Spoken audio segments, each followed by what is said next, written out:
Na usikemani wakulima wa organic. Tulianza 2011 ndio tulianza kulima hiyo ukulima wa organic. Nikiingia hapa na kama masaa mawili nimemaliza na ninaenda kazi nyingine. Niko na 74. Na ninafurahia hii kazi. Ukulima hauna madhara yoyote kwa maana tutatumia kitu kama fertilizer. Nisaidia kinyumbani. Kama sasa watoto tuko nao. Najua hii corona ileta shida, watoto wakaingia kwa maboma. Wakatoka Nairobi wakakuja kwa boma. Kwa maana sisi tuko na chakula ya kuwatosha. Kama hii tukikula ugali hatuna shida. Tukitaka hata mahindi na maharagwe tuko nazo, lakini tunauza kidogo kidogo. Lakini ile furaha yetu sana ni watoto kuwa hawana shida. Tulifundishwa na mwalimu anaitwa Esther kutoka CSF. Watu wengi wanakuja na wanatamani. Wengine wanauliza tu hii vitu tunanunua wapi, nawawezea nao wanaenda kununua na wanawekewa kama sisi. Hata tukipeleka sokoni wale wananunua hizi zetu, wanunua hizi zingine za hizi roko. Wanapenda hii ya organic. Hata sisi tunasaidiana. Mwingine amekusa kitu unamnunulia. Ila uko naye mwingine hana. Tunasaidiana kununuania, kila mtu ananunua. Mwalimu wangu nitamwambia asante. Ameniokoa kwa madhara ya magonjwa. Ninafurahia sana. Tena si gumu. My name is Stella Njoroge, and this is Masapa Organic Farm. We are partners as Mr. and Mrs. Njoroge. We are pig farmers. We started doing pig farming for some time. Then at one point our pigs had an issue. There was a virus called parvovirus that attacked our pigs, and that's where we thought of doing crop farming also. And fortunately it complements with crop, because what we get from the pigs, the manure, goes through the biodigester. We get organic fertilizer for our vegetables. I was in a certain meeting, and a discussion with doctors, and they were discussing about this patient, a 24-year-old girl who passed on, who had leukemia. And then when they traced back, they realized this could have been exposed. The mother was exposed because the mother was working in big farms. She was exposed to pesticides. So that question of asking myself, do we have to have pesticides in our farms? So that's where the quest started. I said thinking, I also started becoming cautious of myself also, what am I eating? Then I said looking for knowledge and trying to find out how best can we grow our crops without synthetic pesticides. I went for training. I went to different farms to learn how to do it. And there's an office called C-Shape. I went there. I did a 1 week's training on how to do it, on how to grow my crops with organic fertilizers or organic pesticides. Something that is not going to harm anybody or alter your body or destroy your body. And in my farm, I normally do what we call companion planting. As you can see here, we've planted different crops together. This also helps in complementing each other, even for repelling the pests. Like here now, this is kunde. Before kunde, we had put gojets. These are just like 2-3 weeks. We have capsicums here. We have spinach. What we have there is broccoli and cauliflower and a bit of dania. So you complement to repel pesticides, and also makes when they accompany each other, they grow better. Weekly I do like 20 households. Yeah, I do 20 households, and I'm planning to grow. As you can see, there's another greenhouse there where you've seen where we set our seedlings, where we prepare our seedlings, we prepare the seedlings. So what we've prepared there now, it's going to come here. And I want my customers to be consistent. So if you want to be consistent, then you have to have continuation. My challenge as an organic farmer is getting organic, especially organic pesticides, especially if you get something that is not common. So you'll either end up that crop ikufe kabisa, because you can't use anything. I don't use synthetic. That's the main challenge, getting organic pesticides, because what is in the market mostly is synthetic pesticides. Yeah. Have you tried making organic pesticides, and if so, how? Yes. Of course, as an organic farmer, you have to. Here in the farm, as I said earlier, we have pigs.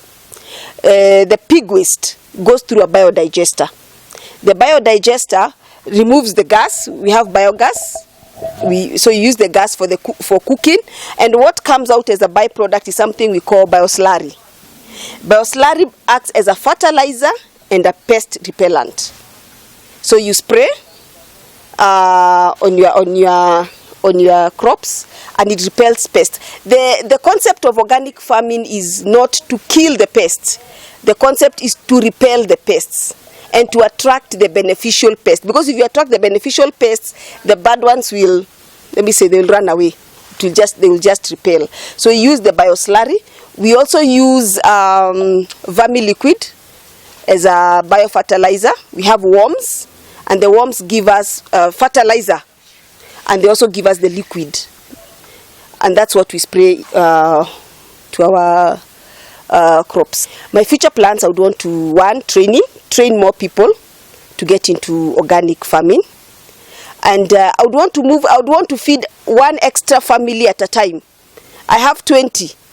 I want to 21, 22. I want those homes to eat organic food, healthy food. And for the ones I supply to, they actually tell me there's a difference. So women, make the right choice for your families. Women, one way of loving your family is giving them organic food. I am Esther Wangari Kiruthi. I started C-Shape in the year 2010. C-Shape is a community sustainable agriculture and healthy environmental program. We started this organization to train farmers on organic farming. From the year 2017, we tried 2017 to start a market. It did not pick. In 2018, we tried again. It did not pick. But in 2019, we succeeded with we started a market in Nairobi Garden Estate, and with those farmers it succeeded. So we also decided to duplicate the same in Kiserian, and in 2019 Kiserian started, and we can say we succeeded until Corona came, when again it went a bit down, and for now we are coming back slowly. I would say we work with more than 500 farmers, but those who come to the market are about 40 or 35 to 40, in both markets, here in Kiserian and in Garden Estate. We decided to join PELAM, and we wanted to be a part of that network to learn more on how to deal with the community. If it can happen that there is an issue with the crop that are bought from the market, we are able to trace the farmer. We are able to trace the produce from the farm. And also, we also get a lot of people coming to ask, where did you get these cucumbers from? I want to go to see the farm. So we are able to trace the food. We also have a system, we call it PGS, Participatory Guarantee System. We normally say that we work in groups, and there is no way you are going to work with a farmer and then, even if you, maybe for example, I give an example, if this farmer is an organic farmer and he has decided to use something else that is not organic, you cannot go far. We will catch up with you because of the PGS. We will know that you are using other chemical or conventional inputs due to that interaction between farmer and farmer.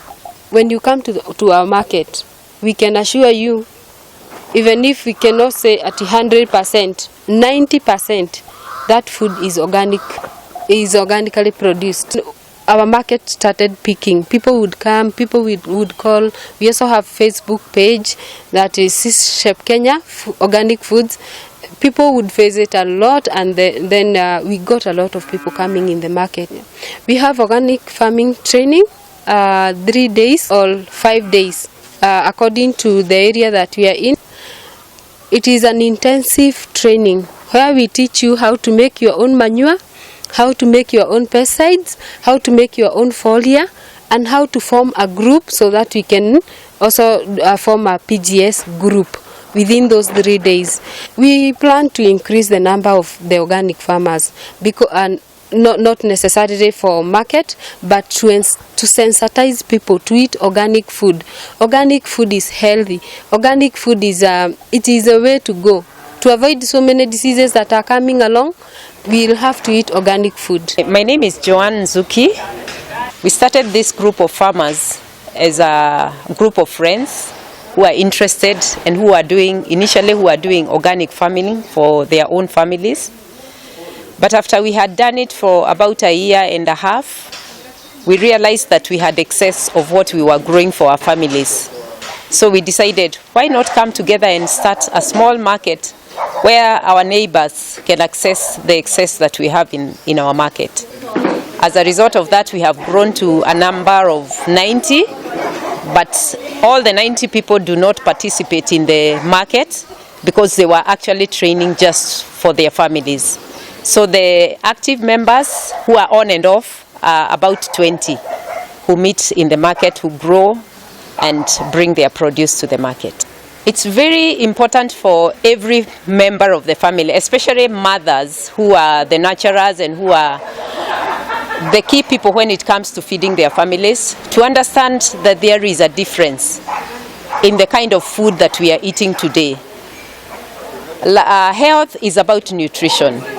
And nutrition is determined by how you eat, how you prepare your food, where you get your food, how clean the food is, not in terms of, of the content and the way that the food has been grown. So for mothers who are bringing up their children, and even for the future, we would want to educate them on how important it is to have good food, teach their children how to grow basic, vegetables in their backyard or even in their balcony. There's high cost of labor, and that's why people say that organic produce is expensive. Actually, organic produce is not expensive. It is the conventional food that is very cheap.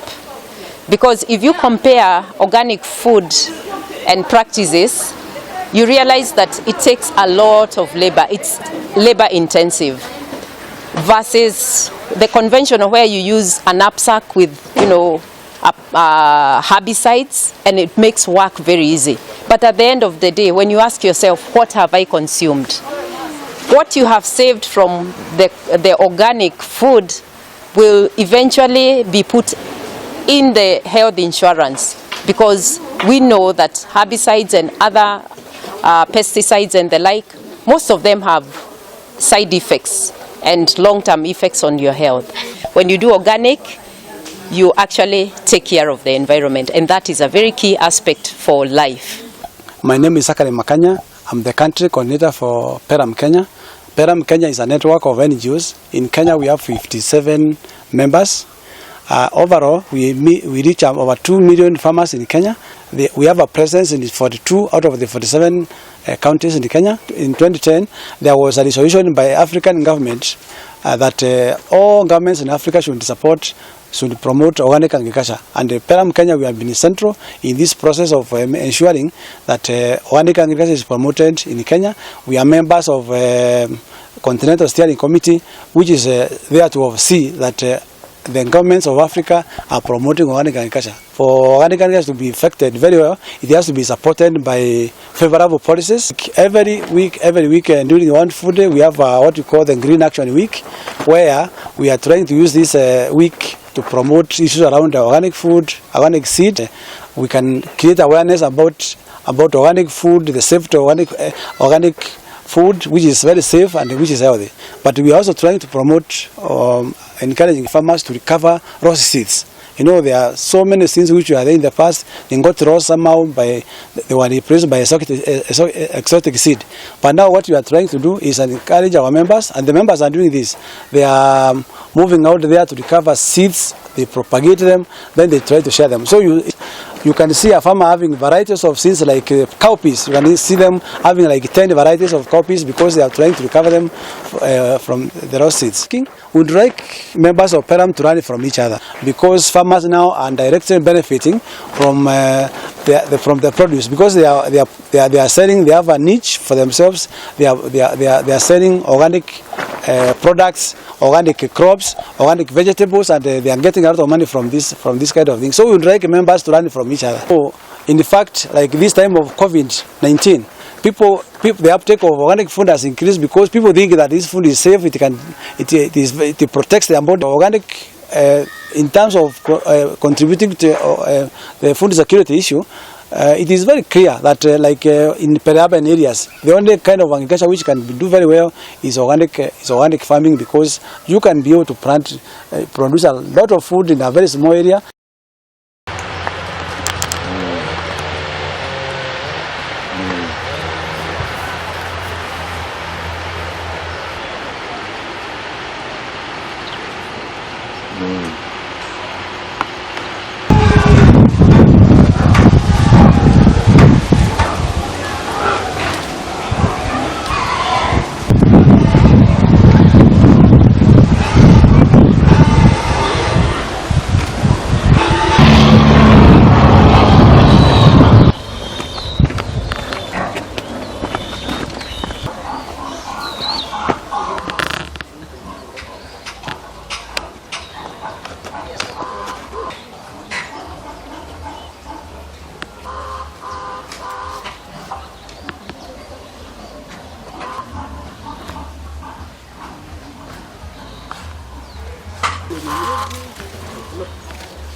Picha. Oh, hizi wacha kuja chukue hizi. Ndio hapa ndio niko hapa sasa. Ukuje. Let's go. Let me first take the photo because for me she doesn't have to pick them. So. And then I will leave you to film.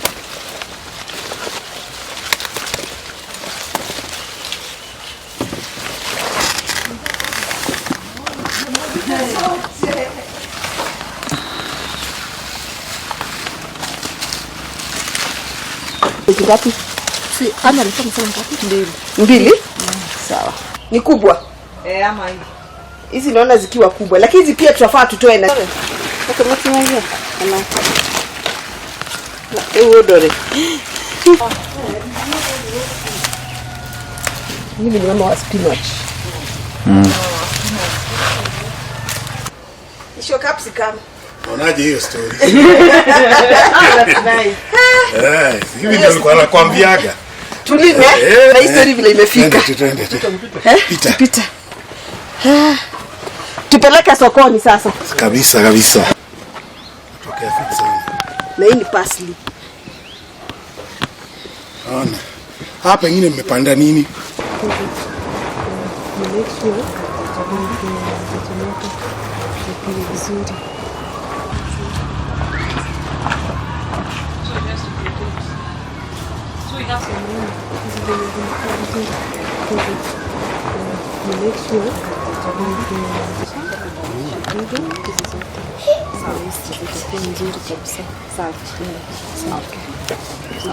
Alafu ikiwezekana ununue pia.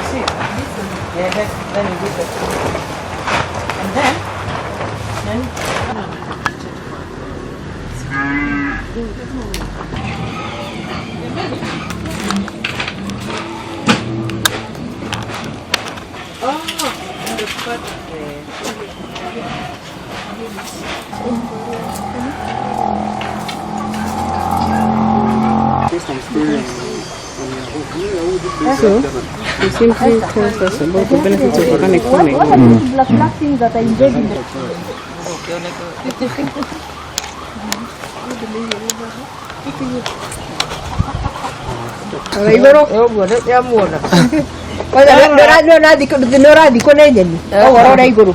Thank you.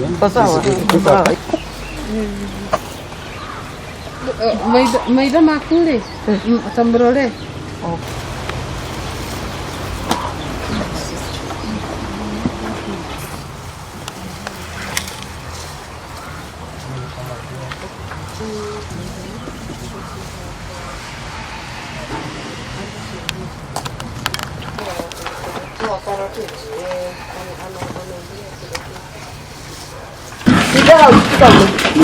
Hapa hivi. Hapo tunaogopa. Ukiingia swinge.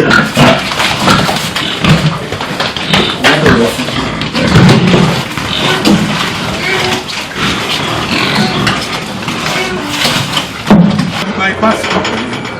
So when we asked wakasema lazima tukibeba hii itafika. Itafikisha hiyo siku, si ndio? haya mleta kwa gari.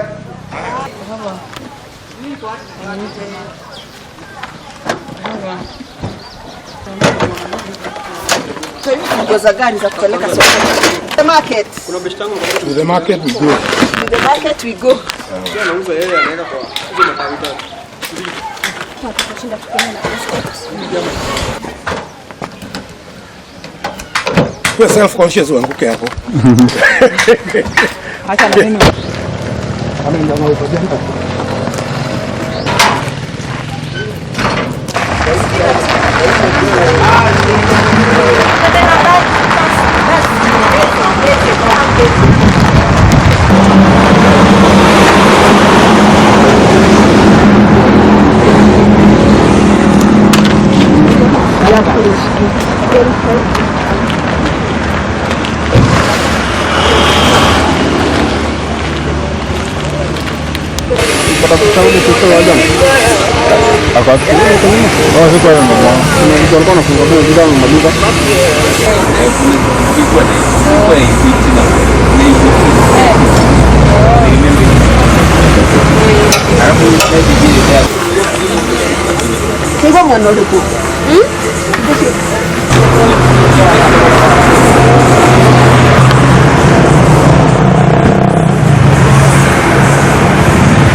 Hizi zinasumbua dudu.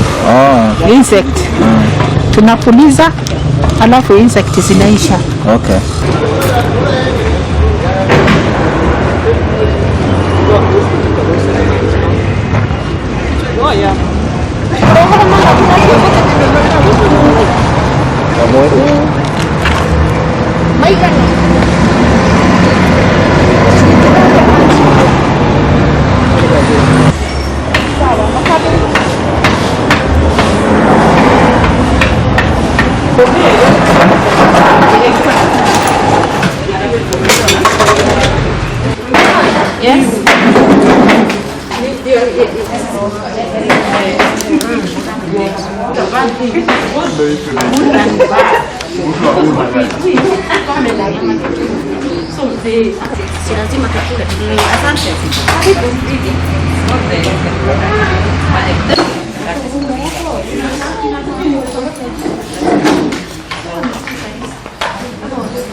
So I direct from here. Do you have anything that you are buying?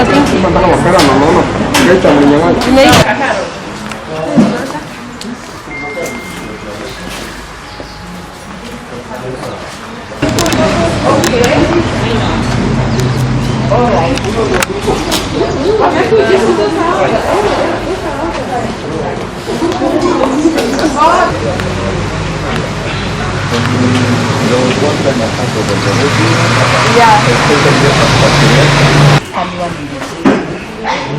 is no, oh, it is not.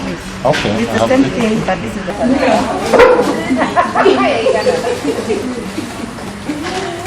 Organic group of funds. So that is what the acronym is with the hyphen. So now feel free to, she's going to.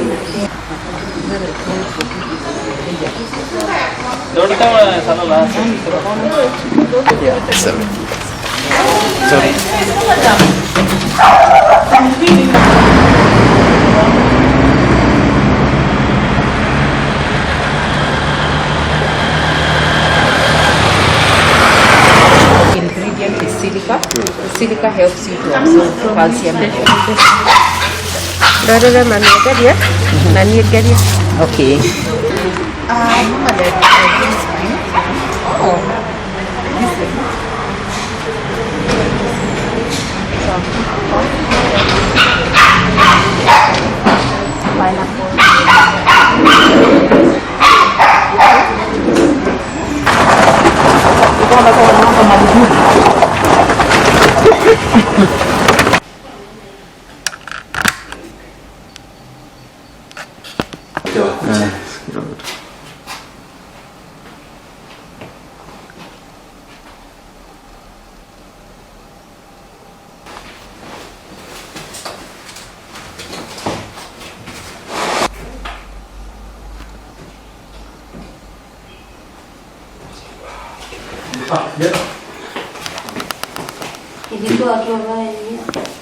Kujani kidogo.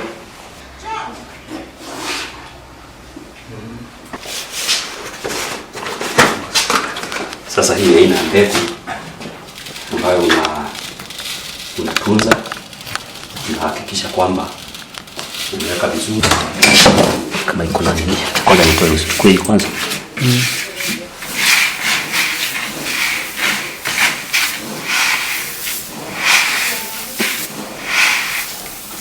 Alright.